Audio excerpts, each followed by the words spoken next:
번째로 읽겠습니다. 시작. 하나님이여, 주의 인자를 따라 내게 은혜를 베푸시며 주의 많은 긍휼을 따라 내 죄악을 지워 주소서. 나의 죄악을 맑게 씻으시며 나의 죄를 깨끗이 제하소서. 물은 나는 내 죄가를 아오니 내 죄가 항상 내 앞에 있나이다. 내가 주께만 범죄하여 주의 목전에 악을 행하여 싸우니 주께서 말씀하실 때 의로우시다 하고 주께서 심판하실 때에 순전하시다 하리이다. 내가 죄악 중에서 출생하였으며 어머니가 죄 중에서 나를 잉태하였나이다. 보소서, 주께서는 중심이 진실함을 원하시오니 내게 지혜를 은밀히 가르치시리이다. 우슬초로 나를 정결하게 하소서. 내가 정하리이다. 나의 죄를 씻어주소서. 내가 눈보다 희리이다. 내가 즐겁고 기쁜 소리를 들려주시사 주께서 꺾으신 뼈들도 즐거워하게 하소서.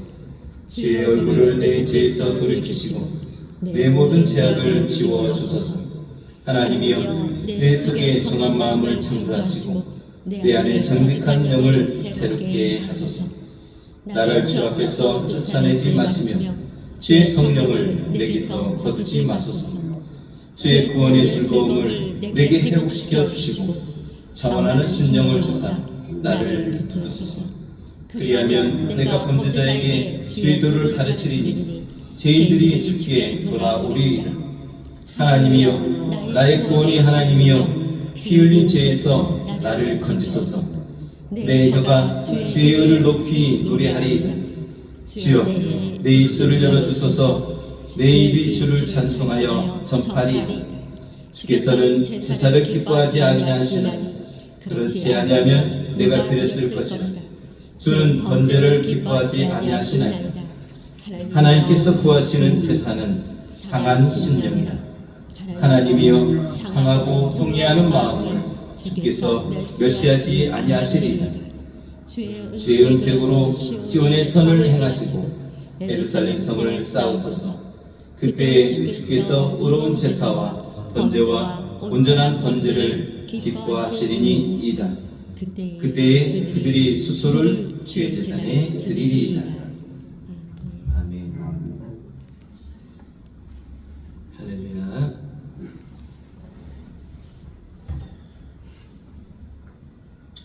오늘 17절 말씀에 보니까 하나님께서 구하시는 제사는 상한 심령이라. 하나님이여, 상하고 통회하는 마음을 주께서 멸시치 아니하시리다 라고 이렇게 기록하고 있습니다. 구약에서는 제사죠. 제사를 드릴 때 하나님이 제사를 기뻐하지 아니하신다. 제사 때 보면 소를 잡고 양을 잡고 그래서 아주 굉장히 웅장합니다. 규모가 큽니다. 경건합니다. 오늘날 예배도 보면 이렇게 작은 교회도 있지만 아주 큰 교회 보면 아주 경건하고 굉장히 큽니다. 그 속에서 하나님이 그 속에서 그 모습뿐만 아니라 거기에서 하나님이 진정으로 받으시는 모습, 받으시는 제사가 있는데 그것이 뭐냐? 바로 한 사람 한 사람, 한 영혼 한 영혼의 그 마음, 그 상한 심령, 상하고 통회하는 그 마음을 주님께서 기뻐하신다라는 겁니다. 바로 회개하고 자복하고 하나님 앞에 겸손하고 하나님께 나오려 하는 그런 마음을 하나님께서 받으신다라는 것입니다. 우리가 어떤 대화나 우리가 삶을 살면서도 마찬가지지만 하나님께 향하여서도 마찬가지입니다. 귀를 기울여라 라고 이렇게 말씀드리고 싶습니다. 귀를 기울이라 라는 것은 뭐냐면 상대가 존재한다 라는 겁니다.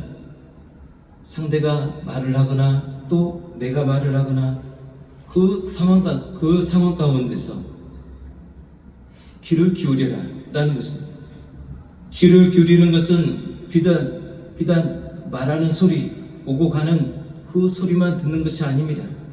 그 소리만 단순히 그 소리가 아니라 그 소리, 그 말 가운데 전해지는 그 말하는 의도라는 것이 있습니다.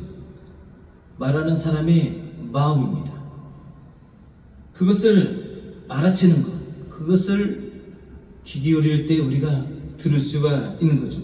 사람으로 말하면 마음이고, 하나님으로 말하면 그 하나님의 의도, 그 하나님의 뜻인 것입니다.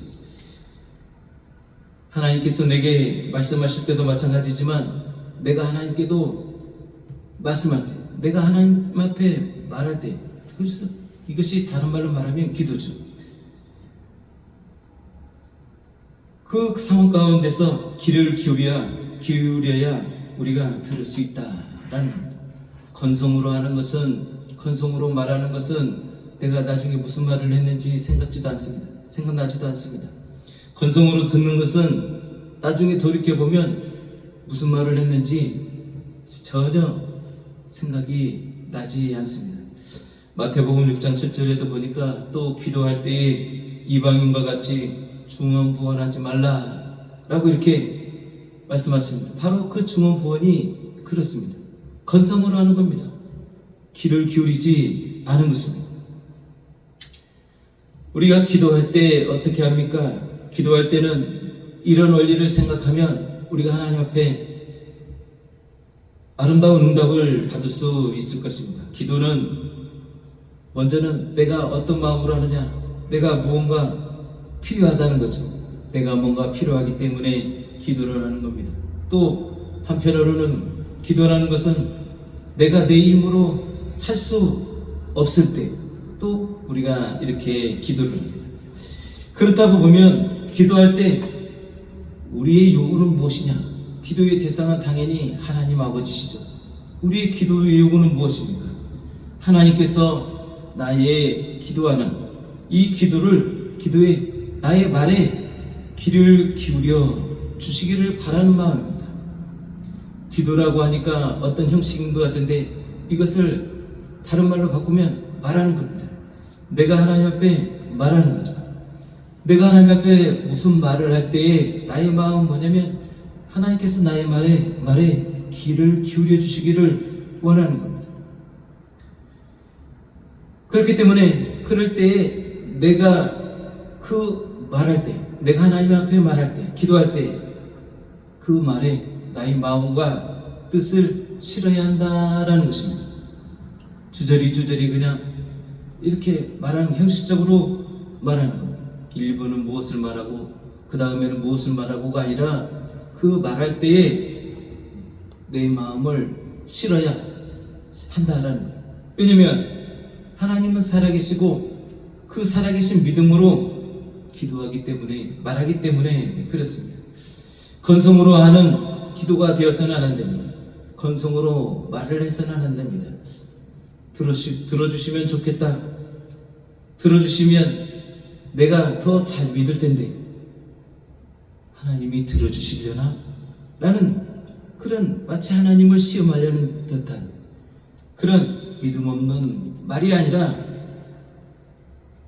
실제적으로 하나님이 살아계시고 그 하나님을 인격적으로 대하고 내가 사람에게 말을 하듯이, 사람을 불러서 말을 하듯이, 아니면 내가 그 사람 앞에 나아가서 말을 하듯이 하나님을 부르고 그 하나님에게 조목조목 마음을 실어서 말을 해야 그 기도가 온전한 기도가 될 수 있다라는 겁니다. 막막한 그런 허공에 하나님이 어딘가에, 이 세상 어딘가에, 둘째 하늘 셋째 하늘 어딘가에 계실 그 하나님을 향하여 말하는 것이 아니다라는 겁니다. 예수 믿지 않는 사람들이 또 마찬가지로 예수 믿는 사람들 중 지륵같이 캄캄한 밤에 마치 구천을 돋우는 수많은 신들 중에 하나가 내가 이렇게 날마다 밤마다 새벽마다 비는 이 모습과 이 소리를 듣고 그 어떤 신 중에 하나가 간복해서 내 소원을 성취해 줄 줄 성취해주는, 그래서 박씨 하나를 가져다 줄 것을 기대하는 그런 엉뚱한 믿음이 아니다라는 겁니다. 이것은 결과적으로 온갖 귀신들만 불러 모으는 격이 될 것입니다. 우리 하나님, 우리 아버지, 내 아버지신 그 하나님에게 아뢰는 것입니다. 내가 하나님께 나아가든지 아니면 내가 하나님을 불러서 하나님 내 말에 귀를 기울여 주십시오 라고 외치는 것입니다. 우리 하나님은 어떤 분입니까? 유일한 조물주의 하나님이죠. 모든 신들은 피조물이지만 유일하신 조물주의 하나님이시고, 그분은 이름이 있으신 분이에요. 그래서 그 이름을 우리에게 주신 그분입니다. 그 이름이 바로 예수시죠. 그래서 우리는 어떤 허공의 그것이 아니라 예수님께, 예수의 이름을 부르고 그 하나님의 이름을 부르고 그 하나님께 아뢰는 것, 하나님께 말하는 것이 바로 기도입니다. 그래서 좀 더 구체적인 믿음으로 예수여, 예수님라고 부르면서 예수님에게 말하는 겁니다. 기도의 응답의 비결은 많이들 있겠지만 그 중에서도 놀라운 비결은 이겁니다. 평소에 그분의 말에 귀를 기울이고 있느냐라는 겁니다.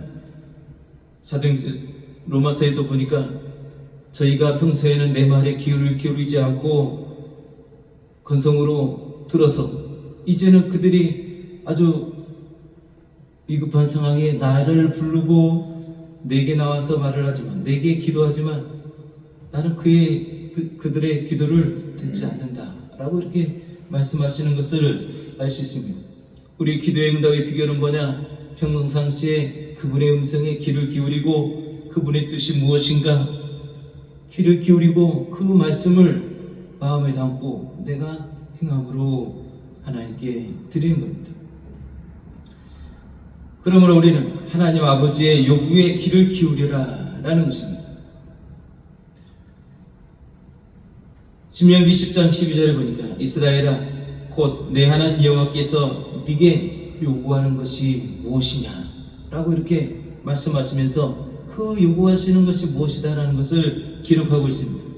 첫 번째로는 내 하나님 여호와를 경외하며 라는 거예요. 평상시에 하나님을 경외하고 하나님을 지각하고 하나님과 동행하는 겁니다. 에덴 동산에 살았던 아담과 하와는 하나님의 말씀에 항상 귀를 기울여야 했습니다.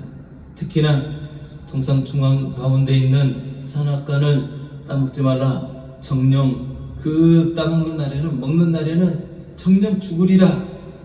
라는 말씀에 아주 귀를 기울여야 했습니다. 건성으로 들어서는 안 되었습니다. 건성으로 들었던 하와는 그 말에 하나님의 깊은 뜻을 알지 못했습니다.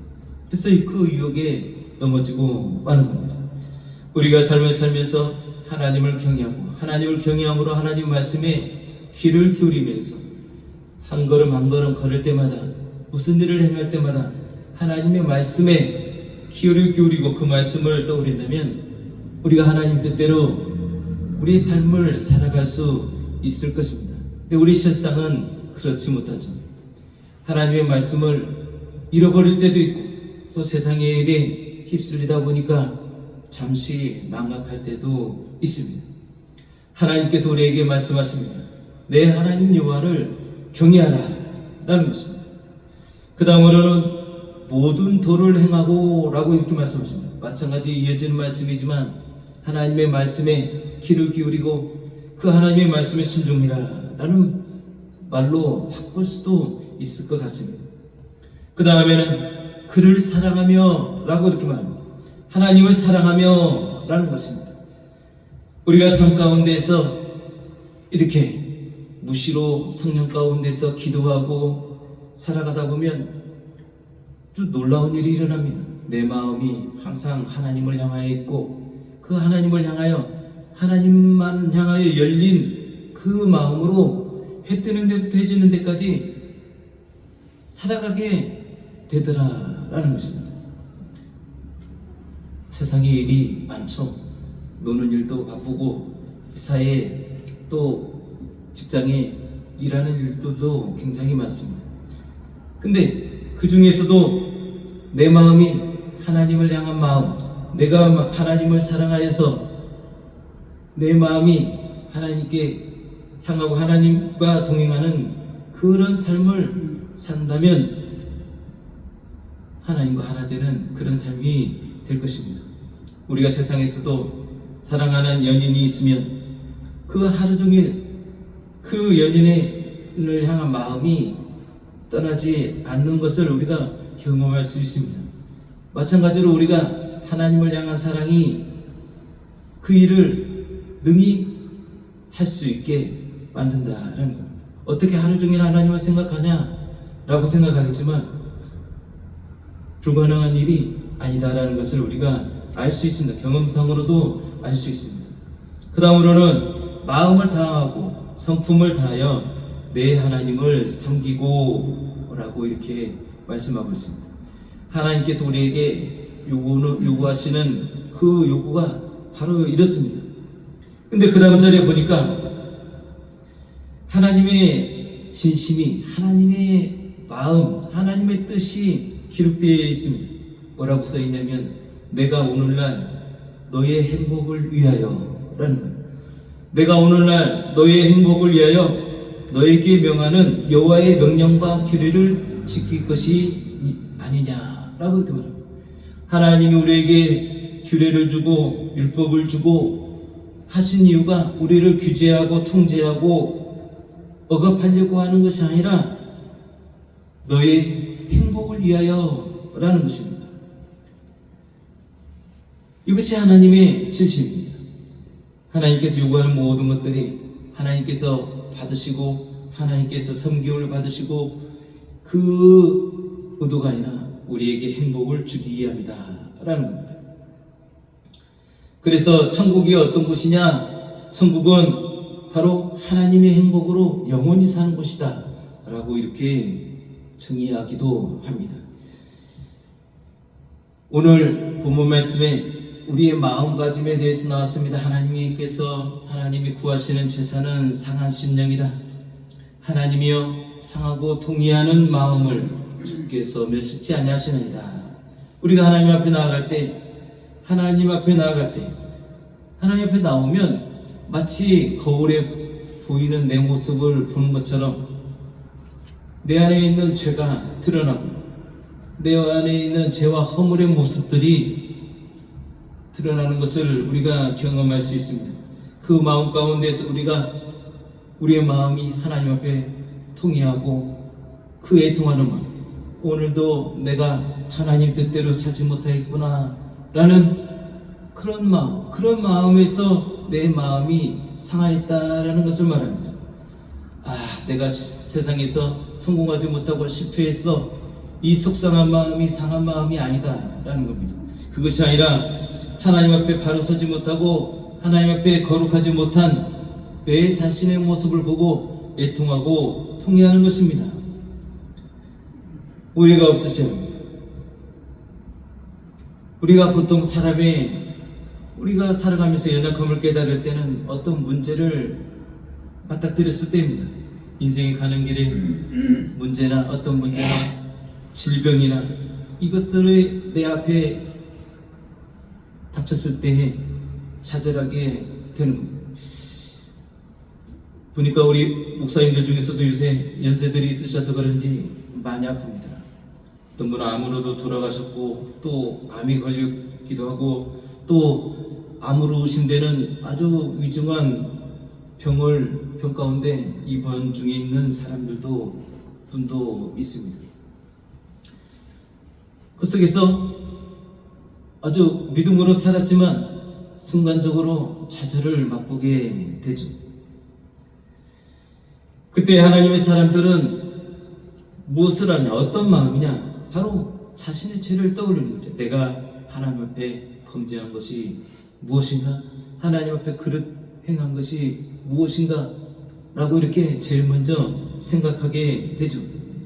그 전까지는 내가 잘난 것 같고 그 어떤 자랑할 것도 많고 또 나도 모르게 교만하는 그런 마음들이 이렇게 있을 수가 있습니다. 살아오면서 보니까 교회도 커졌고 또 자녀들도 잘 됐고 기타 등등 이런 마음들이 있었는데 이제 문제나 질병을 맞닥뜨려 보니까 자랑도 걷어내고 교만도 걷어내고 다 걷어내도 보니까 결국 남게 되는 그 어떤 실체와 마주하게 되는데 그 모습은 바로 자신의 하나님 앞에 나타나 있는 죄와 허물이더라라는 것입니다.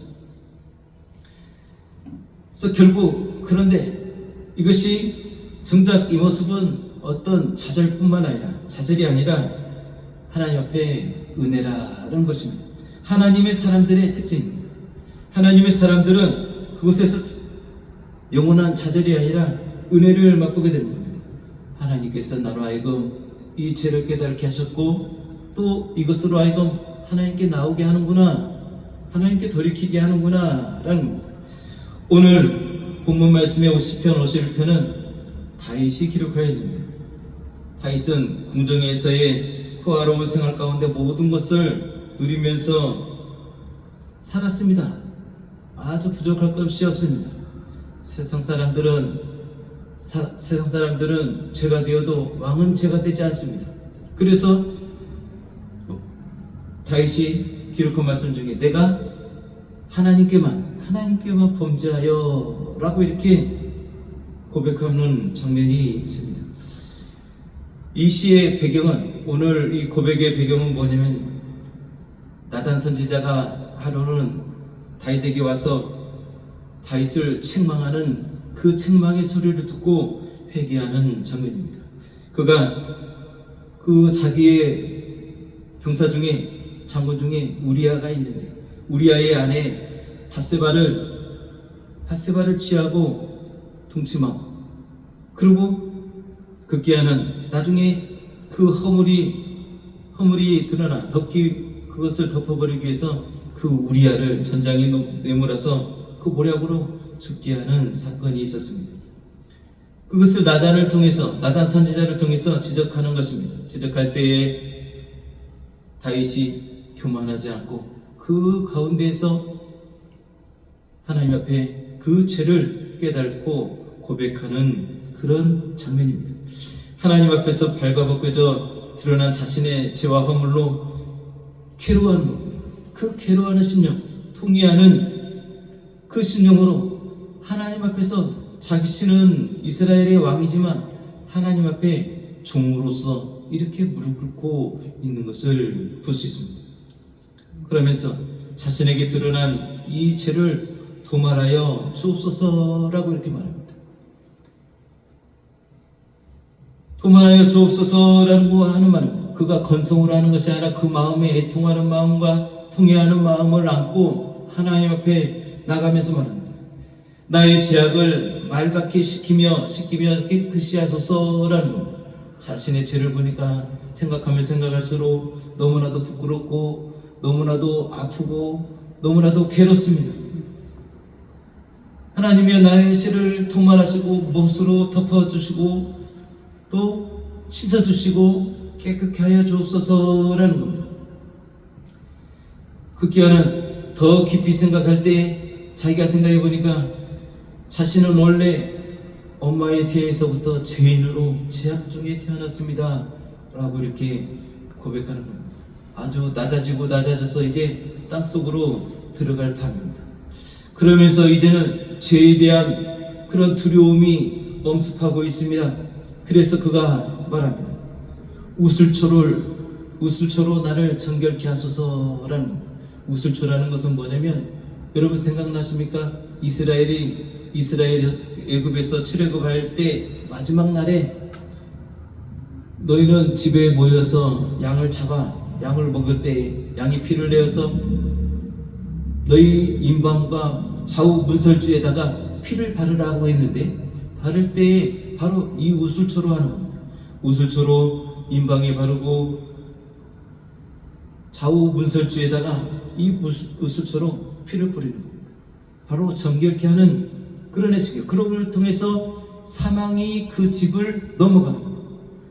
이것은 이제 죄로 인해서 자기에게 다가올 어떤 죄과 죄의 보응, 이것이 너무나도 두렵게 느껴져서 이제 우슬초로 나를 정결케 하소서. 그런 그 이 말은 뭐냐면 이 죄로 인한 보응이 내게 닥치지 않게 하옵소서, 나를 넘어가게 하옵소서라는 그런 아주 간절한 마음이 그에게 있는 것입니다.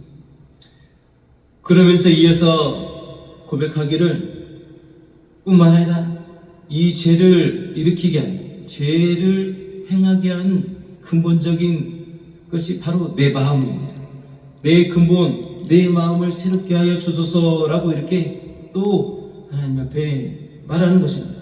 하나님의 내 속에 정한 마음을 창조하시고 내 안에 정직한 영을 새롭게 하소서라고 이렇게 고백합니다. 인간적으로, 인격적으로 그렇게 말하면서 나를 주 앞에서 쫓아내지 마시고 주의 성신을 내게서 거두지 마소서라는 겁니다. 마치 신하가 임금 앞에서 그 앞에 머리를 조아리고 말하면서 내 죄를 용서하시고 나를 쫓아내지 마소서라고 호소하는 것처럼 마치 하나님 앞에서 그렇게 호소하고 있는 것입니다. 바로 우리의 기도의 모습이 멀리 있는 그 하나님을 향하여 외치는 것이 아니라 내 안에, 내 앞에, 우리 하나님 앞에 바로 그 앞에 무릎 꿇고 아뢰는 것처럼 그런 호소가 우리의 기도가 되어야 할 것입니다. 그러면서 지난날 내가 주님을 만남으로 내 안에 기뻤던 것, 주의 구원의 기쁨을 회복시키시고 자원하는 심령을 주사 나를 붙드소서라는 것입니다. 인격적인 하나님과의 대화입니다. 인격적인 하나님과 1대1의 대화를 이어가고 있는 것입니다. 여러분, 우리 기도의 모습이 되어야 합니다. 우리 예배의 모습이 되어야 합니다. 하나님 예수여 라고 이렇게 부를 때 앞에 있는 그 하나님 앞에 말하는 우리의 모습을 떠올리면 좋을 것 같습니다. 그러면서 다윗이 깨달았습니다. 내가 이 죄를 범하고 지금 원래대로 하면 당장에 저 성전에 나가서 소를 잡고 양을 잡아서 피를 내고 단에 뿌리고 그래서 내 죄를 속죄해야 할 텐데, 근데 그것보다 더 중요한 것이 있으니 바로 나의 이 상한 심령으로 통해하는 마음이구나 라는 것을 깨닫고 고백하는 것입니다. 정작 하나님께서 원하시는 것은, 기뻐하시는 것은 양의 피, 소의 피가 아니라 바로 죄와 허물로 인해서 하나님과 담이 되고 하나님과 송케 되고 하나님 아버지의 마음을 아프게 했다는 그 아픈 마음, 그 마음. 그래서 제사 속에서 또한 예배 속에서 나오는 나의 통해하는 마음을 바로 상하고 통해하는 마음을 하나님께서 기뻐하신다라는 것을 그가 깨달았다라는 것입니다. 여러분, 하나님께서 우리에게 요구하시는 것은 무엇입니까? 하나님을 사랑하고 경외하고 맞습니다. 뿐만 아니라 더 나아가서 그 마음의 중심, 더 깊이 나오는, 깊은 곳에서 나오는 우리의 마음, 그래서 하나님 앞에 통회하고 상하고 애통하는 그 마음을 하나님께서 원하고 기뻐하신다라는 겁니다. 하나님을 사랑하는 자, 하나님을 향한 믿음이 깊어지고 크면 클수록 이 상한 심령과 이 애통하는 마음이 더 깊어짐을 우리가 알게 될 것입니다. 형식과 격식의 이런 예배 속에서 하나님께서 진정 받으시는 것은 바로 우리의 마음이다, 우리의 믿음이다 라는 겁니다. 죄와 허물로 상한 심령, 통회하는 심령, 하나님을 더욱더 사랑하고픈, 그리고 하나님을 더욱더 온전히 섬기고픈 그런 마음에서 기인한 그런 상한 심령, 그런 통회하는 마음, 그 마음을 하나님께서 더 원하시고 더 기뻐하신다라는 것입니다. 여러분, 나와 여러분은 어떻습니까? 우리의 신앙생활이 무뎌지고 또 성령이 소멸되고 또 그러면 그럴수록 우리의 마음이 굉장히 무뎌져서 그냥 건성으로 되는 경우가 많습니다. 형식적으로 끝나는 경우가 많습니다. 하나님께서 오늘 우리에게 요구하십니다.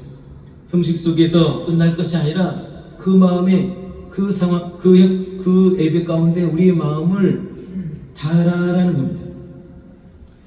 우리의 마음을 열고 우리의 마음을 다하라라는 겁니다.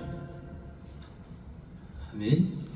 그래서 하나님과 이어지고 그 하나님의 사랑 안에, 하나님의 그 마음 가운데 우리가 들어오기를 바라는 것이 바로 하나님의 뜻이고 하나님이 오늘 요구하시는 겁니다. 우리의 기도가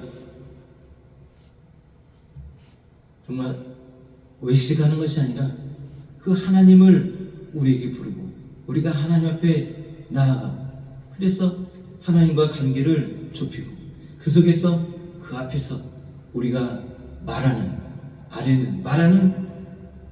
그런 기도가 된다면 하나님께서 우리를 기뻐하시고 그 기뻐하심으로 우리에게 응답하시는 그런 일들이 우리 삶 가운데 펼쳐지게 될 것입니다. 아멘. 하나님은 우리를 자녀 삼아 주셨습니다. 자녀를 사랑하는 것이 바로 아버지입니다. 아버지는 자녀가 요구하는 것을 들어주시기를 원하죠. 뱀이라도 너희가 나에게 구하면 내가 뱀을 주겠느냐? 성령을 선물로 주지 않겠느냐? 라고 이렇게 말씀하십니다. 아멘. 하나님과 더 깊은 관계, 그리고 우리의 애통하는 마음, 상한 심령을 하나님께 드리는 우리 하나님의 자녀가 되시기를 예수 이름으로 축복합니다. 아멘. 오늘도 말씀을 생각하시면서 또